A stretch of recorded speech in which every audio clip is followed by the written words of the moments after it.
Vitor Bravock havia construído um império nos últimos 15 anos. Aos 42 anos, era dono da maior rede de hotéis de luxo de Santa Catarina, com propriedades espalhadas desde Florianópolis até Gramado, no Rio Grande do Sul. Seu patrimônio ultrapassava os 80 milhões de reais e seu nome aparecia regularmente nas páginas de economia dos jornais catarinenses. Morava sozinho numa mansão de 1.200 metros quadrados no bairro Garcia, em Blumenau, com vista privilegiada para o Vale do Itajaí. A casa, decorada por um renomado designer de interiores de São Paulo, tinha 8 quartos, uma adega climatizada, piscina coberta e aquecida, e um jardim que mais parecia um parque particular. 3 empregadas cuidavam da limpeza e manutenção.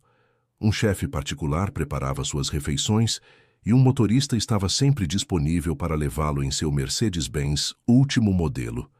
Vitor havia nascido numa família de classe média baixa no bairro Ponta Aguda. Seu pai trabalhava como operário na Hering e sua mãe era costureira numa pequena confecção familiar. Desde pequeno, Vitor jurou para si mesmo que nunca mais passaria necessidade. Estudou administração de empresas na FURB, com bolsa de estudos, trabalhando durante o dia como office boy numa empresa de turismo e estudando à noite. Aos 25 anos, com muito sacrifício e um empréstimo bancário que o deixou endividado por anos, comprou uma pequena pousada em Penha que estava quase falindo. Com determinação férrea e muito trabalho, transformou aquela pousada de apenas 8 quartos num negócio lucrativo. Reinvestiu cada centavo que ganhava, expandindo gradualmente seu império hoteleiro. Mas o sucesso teve um preço. Vitor havia se tornado um homem frio, calculista e obcecado por resultados. Não tinha amigos próximos, apenas contatos de negócios. Nunca se casou. Dizia que relacionamentos eram complicações desnecessárias. Sua única família eram 2 irmãos, que moravam em outras cidades e com quem falava apenas em datas comemorativas. Há 5 anos, Vitor havia demitido 230 funcionários numa única reestruturação empresarial, sem pestanejar. Para ele, eram apenas números numa planilha. Quando um ex-funcionário o procurou pedindo ajuda para pagar o tratamento de câncer da esposa, Vitor respondeu friamente: "Procure o INSS.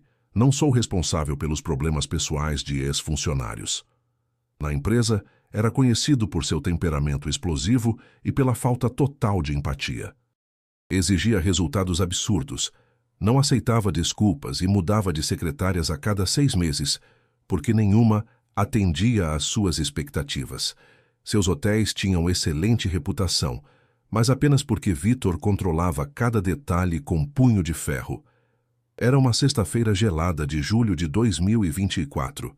O inverno catarinense estava especialmente rigoroso naquele ano, com temperaturas chegando a 2 graus negativos durante a madrugada. Blumenau estava envolta numa névoa densa, que dificultava a visibilidade e tornava as ruas desertas. Vitor havia jantado no Vila Germânica, o restaurante mais caro e exclusivo da cidade, localizado no centro histórico. Sozinho, como sempre, ocupou a mesa de canto reservada especialmente para ele.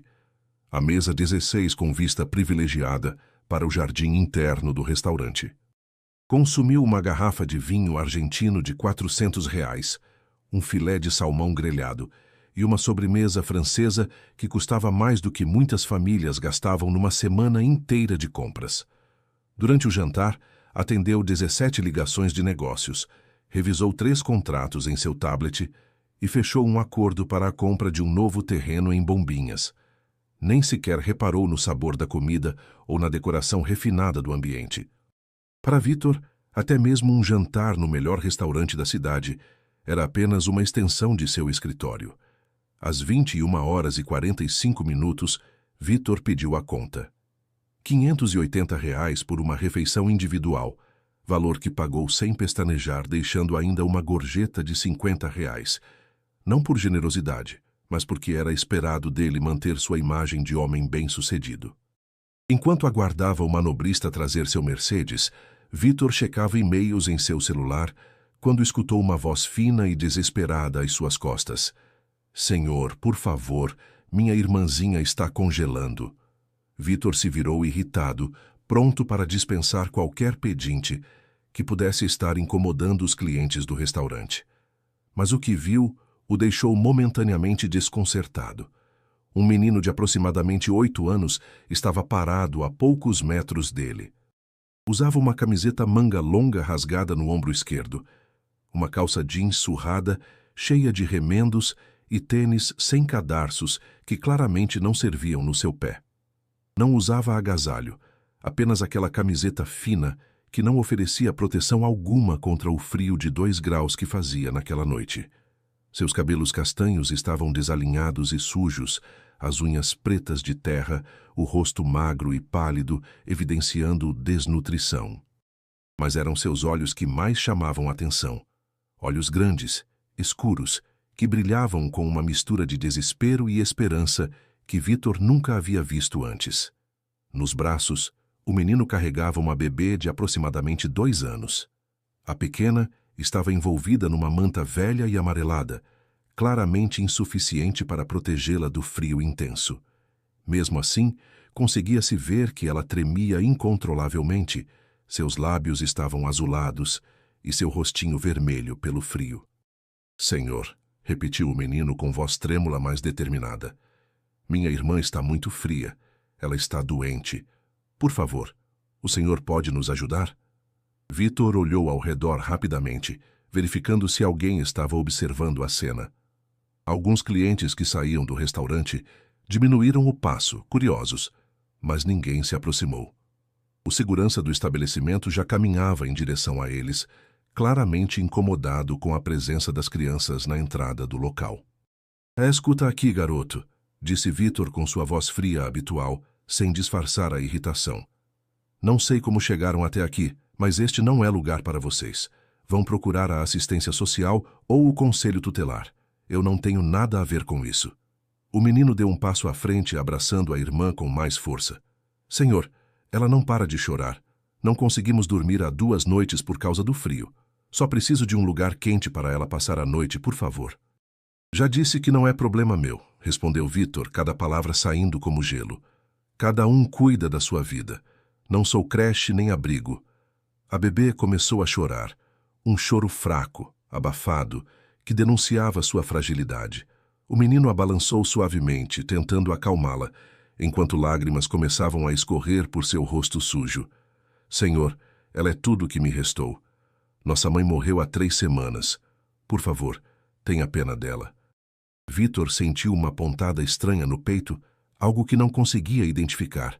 Por um momento sua expressão vacilou, mas rapidamente retomou sua postura fria. "Sinto muito, mas não posso ajudar. Procurem as autoridades competentes." Nesse momento, o manobrista chegou com um Mercedes. O segurança do restaurante também se aproximou, claramente pronto para expulsar as crianças do local. "Está tudo bem, Sr. Bravok?" perguntou o segurança, já estendendo a mão em direção ao menino. "Está sim. Só mandem essas crianças embora daqui." O menino recuou um passo, mas não desistiu. Com a voz embargada de choro, fez um último apelo. "Senhor, ela vai morrer de frio. Não consegue parar de tremer. Eu imploro." Vítor entrou no carro sem olhar para trás. Deu uma gorjeta de R$ 20 ao manobrista e ordenou ao motorista: "Vamos para casa, Fernando. E feche o vidro, não quero escutar mais nada." Enquanto o Mercedes saía lentamente do estacionamento do restaurante, Vítor viu pelo retrovisor o segurança empurrando as crianças para longe da entrada. O menino tropeçou, quase derrubando a irmã, mas conseguiu se equilibrar. Continuou caminhando pela rua 15 de novembro, com a bebê nos braços, sumindo lentamente na névoa fria da noite blumenauense. Vítor aumentou a temperatura do ar-condicionado do carro, recostou-se no banco de couro aquecido e voltou a checar seus e-mails. Não pensou mais nas crianças durante o trajeto de 15 minutos até sua mansão. Em casa, Vítor seguiu sua rotina habitual. Tomou um banho quente de 45 minutos em sua banheira com hidromassagem, vestiu um pijama de seda italiana de R$ 500 e pediu para a cozinheira preparar um chocolate quente com marshmallows, sua bebida preferida para as noites frias de inverno.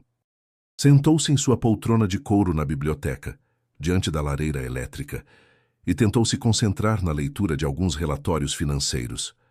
Mas algo estava diferente. As palavras pareciam embaralhadas na página e sua mente insistia em vagar. A imagem do menino com a irmã nos braços continuava aparecendo em sua mente. A forma como ele tremeu quando falou sobre a mãe ter morrido. A expressão desesperada quando implorou ajuda. E, principalmente, o choro fraco daquela bebê de 2 anos. Um som que Vítor não conseguia tirar da cabeça. Tentou se distrair assistindo às notícias na televisão de 65 polegadas de sua sala de estar. O apresentador do jornal local falava sobre a frente fria que atingia Santa Catarina, alertando para as temperaturas negativas previstas para aquela madrugada. Recomenda-se especial cuidado com crianças, idosos e pessoas em situação de vulnerabilidade social, dizia o meteorologista. Vítor mudou de canal irritado.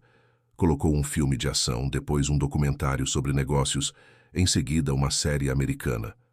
Nada prendia sua atenção. A imagem daquelas 2 crianças voltava constantemente, como um filme em loop em sua mente.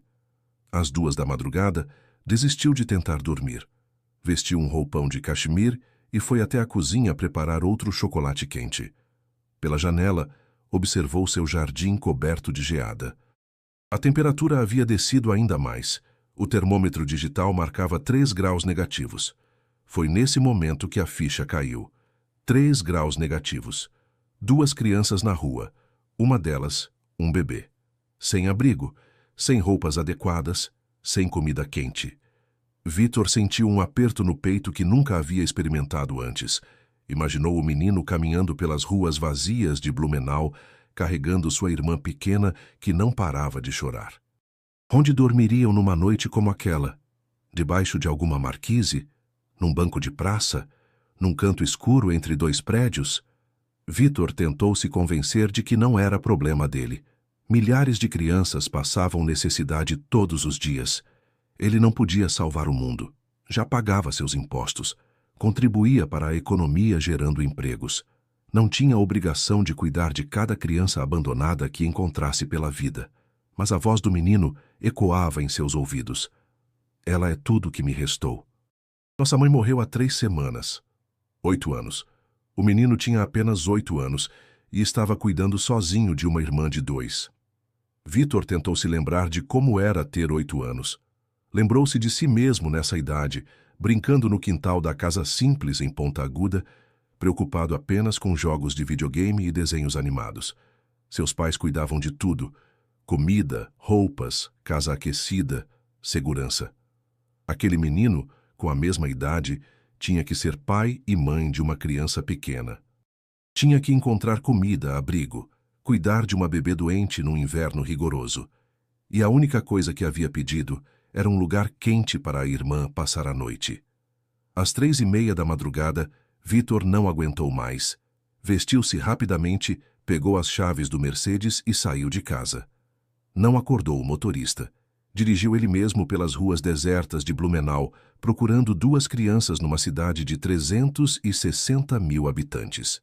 Vítor dirigiu por mais de 2 horas pelas ruas de Blumenau.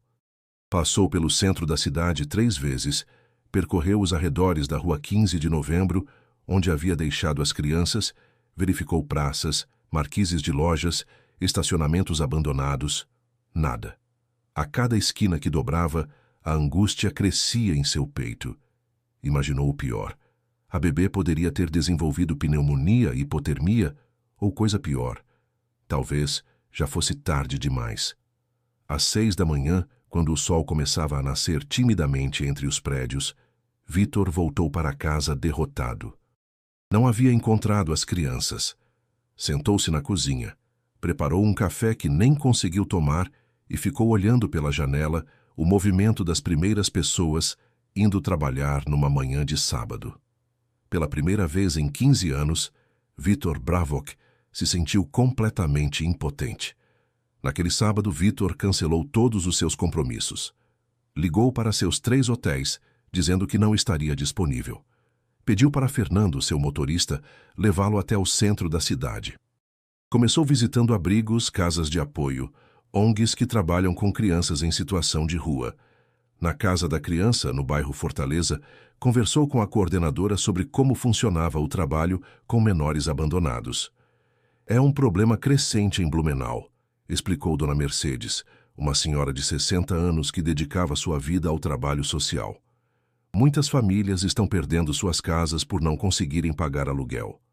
As crianças acabam nas ruas com os pais, ou sozinhas quando os pais morrem ou simplesmente as abandonam. Quantas crianças vocês atendem aqui? Perguntou Vitor. Neste momento temos 42 crianças e adolescentes, mas nossa capacidade é para apenas 30. Dormimos no chão da sala, improvisamos beliches nos corredores, e toda semana aparecem mais. E o governo não ajuda? Dona Mercedes sorriu com tristeza. O governo faz o que pode, mas os recursos são poucos. A prefeitura nos repassa R$ 1.200 por mês para cuidar de 40 crianças. Não dá nem para a alimentação. Vitor fez contas mentalmente. R$ 1.200. Ele gastava mais que isso num único jantar. Aquele valor alimentava 40 crianças por um mês inteiro. Que tipo de ajuda vocês precisariam para melhorar o trabalho? Ah, Sr. Bravock, suspirou Dona Mercedes. Precisamos de tudo. Roupas de inverno, cobertores, comida, remédios, fraldas para os pequenos. Mas mais importante que tudo, precisamos de mais espaço. Sonho em alugar a casa do lado para ampliar o abrigo, mas custa R$ 3.000 por mês. É impossível para nós. R$ 3.000. O valor que Vitor pagava numa única noite de hotel de luxo. Durante toda aquela tarde, Vitor visitou mais 4 instituições de caridade em Blumenau. Conheceu histórias que o arrepiaram. Crianças que fugiam de pais violentos, adolescentes que viviam de recolher papel nas ruas, mães solteiras com filhos pequenos dormindo embaixo de pontes. Na última instituição que visitou, a Casa do Menor São Francisco, no bairro Vila Nova, Vitor conheceu Joana, uma menina de 9 anos que cuidava sozinha dos 2 irmãos menores depois que a mãe foi presa por tráfico de drogas. Nosso pai nunca conhecemos, contou Joana com uma naturalidade assustadora para sua idade. A mãe foi presa há 2 meses. Eu cuido do Miguel, que tem 6 anos, e da Luísa, que tem 3. Como vocês conseguem comida? Perguntou Vitor. Eu peço nas casas. Às vezes as pessoas dão comida velha, pão duro. A tia Mercedes nos deixa dormir aqui, mas de dia temos que sair porque não tem espaço para todos. Vitor olhou para aquelas 3 crianças, magras com roupas sujas, mas que se abraçavam e sorriam uma para as outras com um genuíno carinho. Era uma família, quebrada, ferida, abandonada pela sociedade, mas uma família que se amava. Joana, perguntou Vitor com voz suave, você conhece um menino da sua idade que cuida de uma irmã pequena, de uns 2 anos? Os olhos de Joana se iluminaram. Você conhece o Pedro e a Aninha? O coração de Vitor acelerou. Pedro, é esse o nome dele? Sim. Pedro tem 8 anos e a Aninha tem 2. A mãe deles morreu de pneumonia no mês passado. Eles dormiam aqui às vezes, mas Pedro disse que não queria dar trabalho para a tia Mercedes. Você sabe onde eles estão agora? Pedro disse que encontrou um lugar embaixo da ponte do bairro Fidelis. Fica perto do posto de gasolina da entrada da cidade. Vitor se levantou imediatamente. Dona Mercedes, posso usar seu telefone? Preciso ligar para meu motorista. 20 minutos depois, Vitor estava na ponte do bairro Fidelis. Era uma estrutura de concreto sobre o rio Itajaí-Açu, com um vão embaixo onde pessoas em situação de rua às vezes se abrigavam. E lá estava ele. Pedro estava sentado no chão de concreto úmido, encostado numa das pilastras da ponte. Tinha a pequena Aninha dormindo em seu colo, envolvida na mesma manta amarelada da noite anterior. Ao lado deles, havia 2 sacolas plásticas com os poucos pertences que possuíam. O menino parecia ainda mais magro e pálido que na noite anterior. Seus olhos estavam vermelhos de cansaço e preocupação. Quando viu Vitor se aproximar, ficou assustado e tentou acordar a irmã para fugir. Pedro, espere, disse Vitor com voz suave, levantando as mãos para mostrar que não queria machucá-lo. Não vou fazer mal para vocês. O senhor veio mandar a gente embora de novo? Perguntou Pedro com desconfiança. Não. Vim me desculpar. Pedro parou, confuso. Vitor se aproximou devagar e se agachou na altura do menino. Pedro, ontem à noite você me pediu ajuda e eu te neguei. Fui cruel e egoísta. Vim aqui para consertar isso. A Aninha está muito doente, disse Pedro com lágrimas nos olhos. Ela não parou de tossir a noite toda. Está com febre e eu não sei o que fazer. Vitor observou a bebê no colo do irmão. Aninha estava visivelmente debilitada. Respiração ofegante, rostinho queimando de febre, os lábios rachados. Pedro, você quer que eu leve vocês para um lugar quente, com comida e um médico para cuidar da Aninha? O menino o olhou desconfiado. Por quê? Ontem o senhor disse que não era problema seu. Porque eu estava errado, muito errado. E se vocês me derem uma chance, quero cuidar de vocês. Pedro hesitou, abraçando a irmã com mais força. Não quero ir para orfanato. Quero ficar com a Aninha. Prometi para minha mãe que nunca ia deixar separarem a gente. Vocês não vão ser separados. Prometo. Vitor levou Pedro e Aninha primeiro ao Hospital Santa Isabel, o melhor hospital particular de Blumenau. Aninha estava com pneumonia inicial e desidratação grave. Ficou internada por 4 dias, recebendo antibióticos e soro. Pedro não saiu do lado da irmã nem por 1 minuto. Vitor organizou para que uma cama extra fosse colocada no quarto.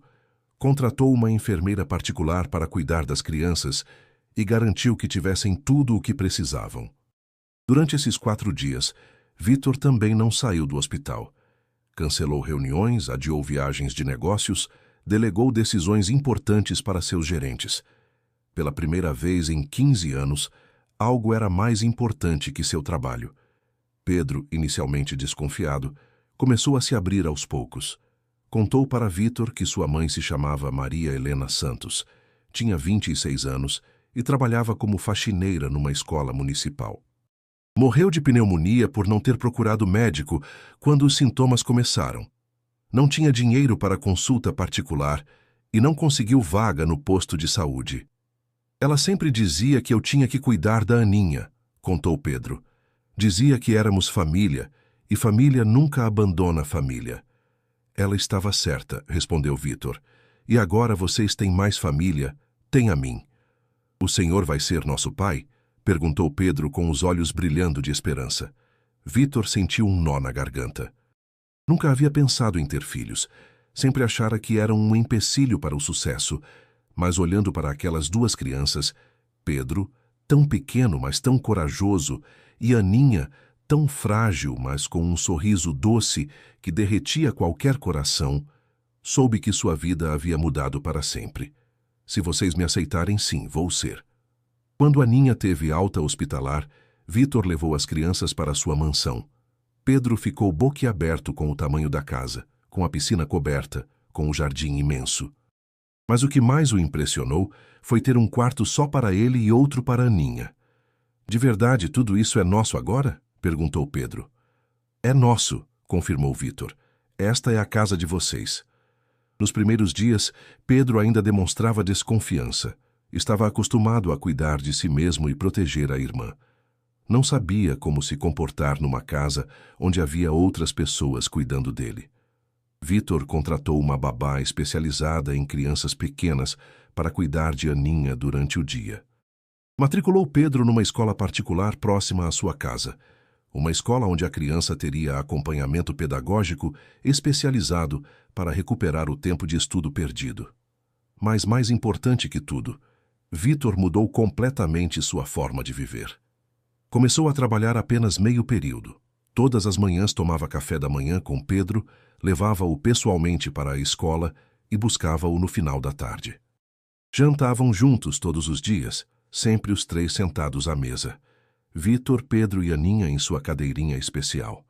As noites eram dedicadas a histórias antes de dormir, filmes infantis na sala de cinema particular da casa ou simplesmente conversar sobre como havia sido o dia de cada um. Vitor descobriu que Pedro era uma criança extremamente inteligente e curiosa. Havia aprendido a ler sozinho catando jornais na rua e perguntava sobre tudo, desde como funcionavam os elevadores até por que as estrelas brilhavam no céu. Aninha se recuperou rapidamente.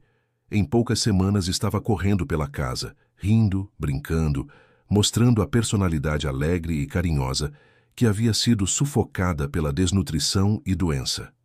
A transformação na vida pessoal de Vítor refletiu imediatamente em sua empresa. Os funcionários notaram que o chefe havia mudado completamente. Vítor parou de gritar com os empregados. Começou a cumprimentar pessoalmente os funcionários pelos corredores, lembrando-se dos nomes de todos eles. Instituiu um programa de auxílio creche para mães trabalhadoras e um plano de saúde familiar, que incluía cônjuges e filhos de todos os funcionários. Mas a mudança mais significativa foi quando Vítor descobriu que 3 de seus funcionários tinham filhos em situação de vulnerabilidade social. Marina, a camareira do hotel de Penha, estava criando sozinha 4 filhos depois que o marido a abandonou. Trabalhava dupla jornada para conseguir pagar aluguel e alimentação, mas as crianças ficavam sozinhas em casa durante todo o dia. Carlos, o porteiro do hotel de Florianópolis, tinha um filho de 16 anos viciado em crack que já havia furtado tudo de valor da casa para comprar drogas. Fernanda, a gerente do hotel de Gramado, estava endividada porque o filho de 8 anos precisava de cirurgia para corrigir um problema no coração, mas o SUS tinha uma fila de espera de 2 anos. Vítor criou um fundo de assistência social da empresa. Todo funcionário que tivesse problemas familiares relacionados a filhos menores de idade poderia solicitar ajuda, desde auxílio financeiro para cirurgias até creches particulares para crianças que ficavam sozinhas. Pagou a cirurgia do filho da Fernanda num hospital particular de Porto Alegre. Contratou uma babá para cuidar dos filhos da Marina durante o dia. Internou o filho do Carlos numa clínica de reabilitação particular, a melhor do estado.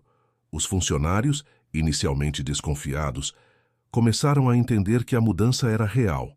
A produtividade da empresa aumentou 20% em 6 meses. O índice de rotatividade caiu para quase 0. Vítor descobriu que funcionários felizes trabalhavam melhor que funcionários aterrorizados. 6 meses após conhecer Pedro e Aninha, Vítor tomou a decisão mais importante de sua vida empresarial. Vendeu 2 de seus hotéis e usou o dinheiro para criar a Fundação Pedro e Aninha, uma organização dedicada a cuidar de crianças órfãs e em situação de vulnerabilidade social em Santa Catarina. Comprou um terreno de 10 mil metros quadrados no bairro Velha Central, em Blumenau, e construiu um complexo que incluía uma casa-abrigo para 50 crianças órfãs, uma creche para 100 crianças de famílias carentes, uma escola de educação infantil gratuita, uma clínica médica e odontológica, um centro de capacitação profissional para adolescentes, um programa de distribuição de cestas básicas. Dona Mercedes, que Vítor conheceu na Casa da Criança, foi nomeada diretora-geral da fundação. Todos os funcionários das ONGs que Vítor havia visitado foram contratados com salários dignos. A Fundação Pedro e Aninha se tornou referência nacional no atendimento a crianças em situação de risco. Em 2 anos, já havia retirado mais de 300 crianças das ruas de Santa Catarina. Vítor pessoalmente acompanhava cada caso, conhecia pelo nome cada criança atendida pela Fundação. Pedro, agora com 10 anos, o acompanhava nas visitas e ajudava a receber as crianças novas, contando sua própria história para dar esperança aos recém-chegados. 3 anos após o encontro com Pedro na porta do restaurante, Vítor Bravock era uma pessoa completamente diferente. Havia emagrecido 15 quilos, não por dieta, mas porque agora corria atrás de 2 crianças cheias de energia todos os dias. Seus cabelos grisalhos apareciam nas têmporas, mas seu rosto tinha uma expressão de paz que nunca havia tido antes. Pedro estava no 5º ano do ensino fundamental numa das melhores escolas particulares de Blumenau. Era um dos melhores alunos da turma e já falava que queria ser médico para cuidar de crianças carentes como ele havia sido. Aninha, agora com 5 anos, estava na educação infantil. Era uma menina alegre, inteligente e carinhosa que tratava Vítor como o pai que nunca conheceu.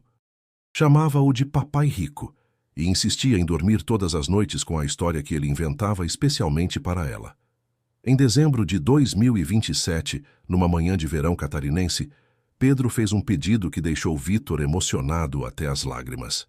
"Papai rico", disse o menino enquanto tomavam café da manhã no jardim da mansão. "Quero te fazer uma pergunta importante." "Pode falar, filho", respondeu Vítor, ainda se acostumando com a palavra filho que agora saía naturalmente de sua boca.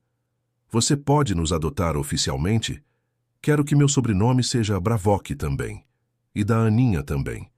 Vítor parou com a xícara de café no meio do caminho.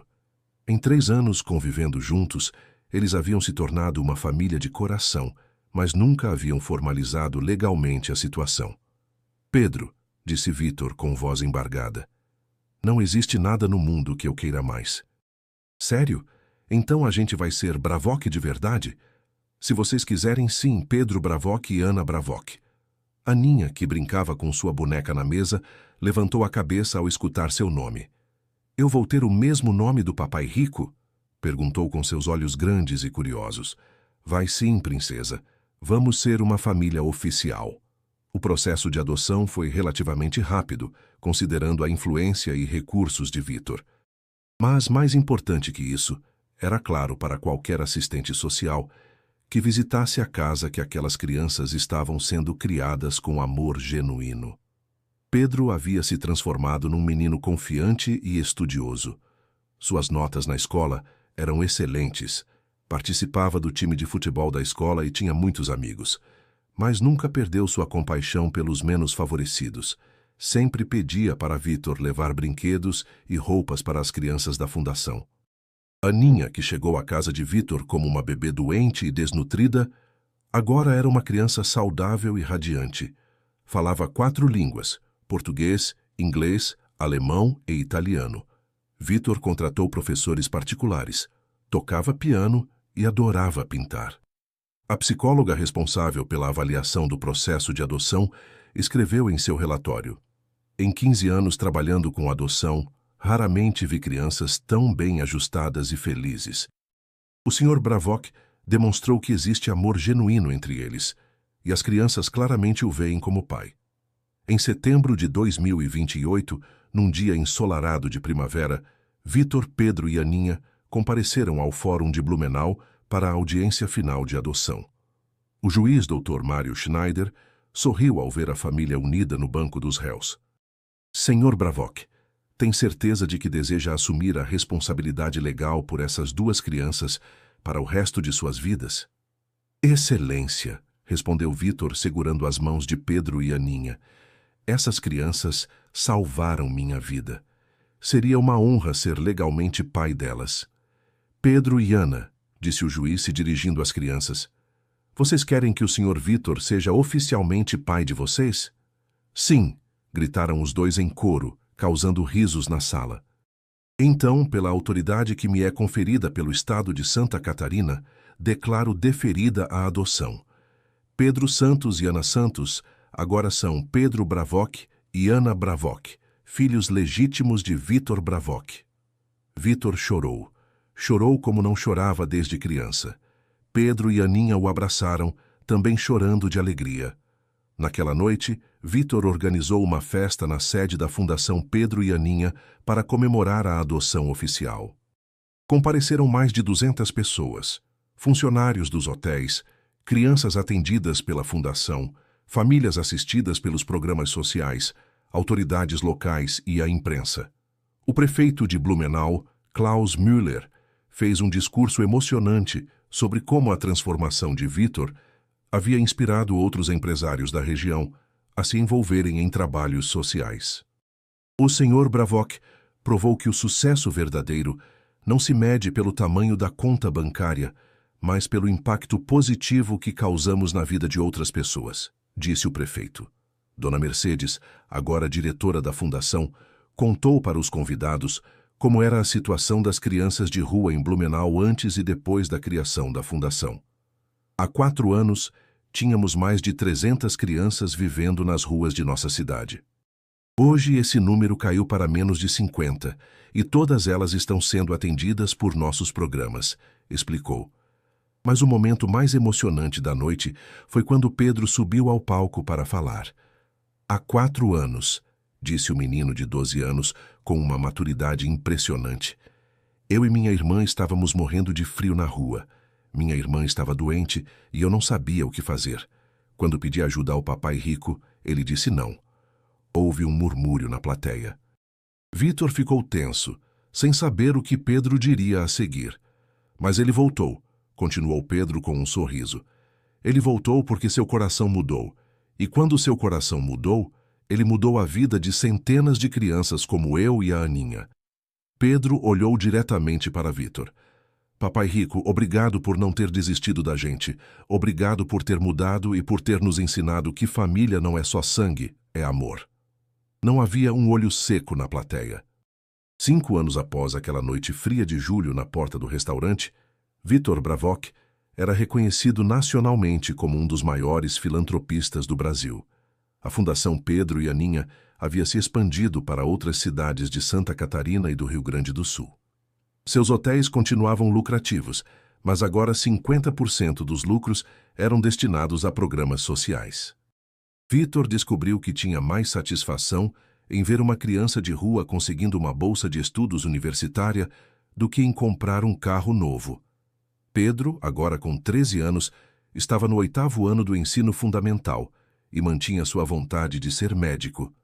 Participava ativamente dos programas da Fundação, ajudando a receber crianças novas e contando sua história em escolas de Blumenau para conscientizar sobre a situação das crianças de rua. Aninha, com 6 anos, estava no 1º ano do ensino fundamental. Era uma criança brilhante que falava de ser médica como o Mano Pedro para cuidar de crianças carentes.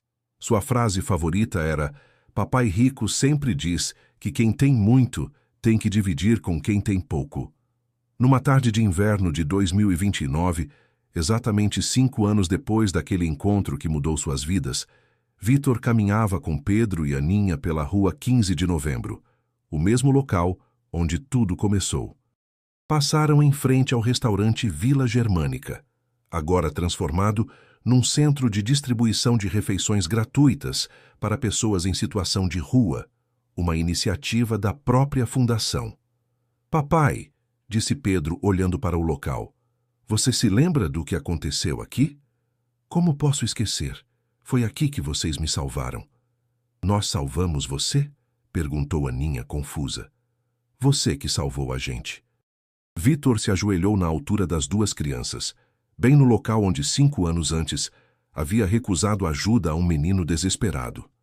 Aninha, quando conheci vocês, eu tinha muito dinheiro, mas era um homem vazio por dentro. Não sabia o que era amor de verdade, não sabia o que era família. Vocês me ensinaram que a única riqueza que realmente importa é o amor que dividimos com outras pessoas. E agora você é feliz, papai? Perguntou Pedro. Vitor olhou para seus 2 filhos. Pedro, que havia crescido e se tornado um jovem inteligente e compassivo. Aninha, que irradiava alegria e bondade por onde passava. Pensou em todas as crianças que a Fundação havia tirado das ruas. Pensou nos funcionários de seus hotéis que agora tinham condições dignas de trabalho e assistência para suas famílias. Agora eu sou o homem mais rico do mundo, respondeu Vitor. Porque tenho a riqueza que o dinheiro não pode comprar, uma família que amo e a certeza de que estou fazendo a diferença na vida de outras pessoas. Naquele momento, passaram por eles um homem bem vestido e uma criança de rua pedindo ajuda. Vitor observou atentamente a cena, lembrando-se de si mesmo 5 anos antes. O homem parou, conversou com a criança, tirou dinheiro da carteira e a levou até um restaurante próximo para comer. Olha só, disse Pedro sorrindo, tem gente boa no mundo. Tem sim, concordou Vitor, e cada vez mais porque bondade é contagiosa. Quando uma pessoa muda para melhor, ela inspira outras a mudarem também.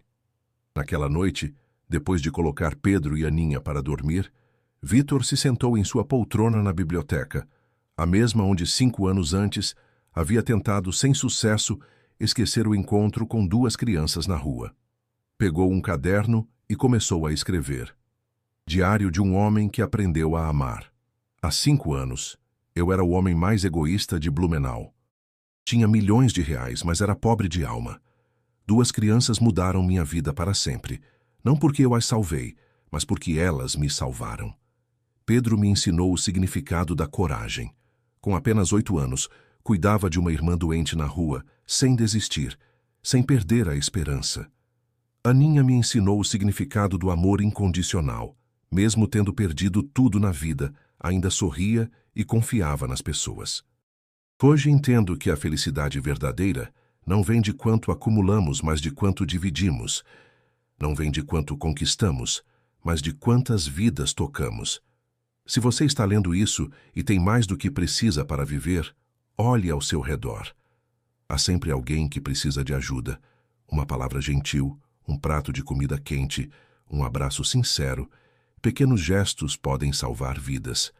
Eu quase perdi a chance de conhecer o amor verdadeiro por causa da minha frieza. Não cometa o mesmo erro que eu cometi. Abra seu coração enquanto ainda há tempo. Com amor e gratidão, Vitor Bravock, pai do Pedro e da Aninha. Vitor fechou o caderno e subiu para verificar se as crianças estavam dormindo bem. Pedro estava com um livro de medicina aberto no peito. Mesmo dormindo, sonhava em ajudar outras pessoas. Aninha dormia abraçada com a boneca que ganhara no primeiro Natal que passaram juntos. Ele beijou a testa dos dois e sussurrou: "Obrigado por terem me ensinado a ser humano." Naquela madrugada de inverno em Santa Catarina, enquanto Vitor Bravock dormia tranquilamente em sua mansão aquecida, centenas de crianças que um dia estiveram na rua dormiam seguras nos abrigos da Fundação Pedro e Aninha. E em cada uma delas havia um pedacinho da bondade que nasceu numa noite fria de julho, quando um menino corajoso teve a coragem de pedir ajuda e um homem frio teve a humildade de mudar. Fim. Esta história nos ensina que nunca é tarde para mudarmos e que às vezes são as pessoas mais pequenas que nos ensinam as lições mais grandes. O amor verdadeiro tem o poder de transformar corações de pedra em corações de carne. Se esta história tocou seu coração, deixe um like, compartilhe com seus amigos e conte nos comentários. Você já teve a oportunidade de ajudar alguém em necessidade? Deixe seu nome e de qual lugar você está me assistindo. Fico muito feliz em ter você aqui comigo. E não se esqueça de se inscrever em nosso canal para mais histórias que aquecem o coração e renovam nossa fé na bondade humana. Muito obrigado por me acompanhar e até a próxima história.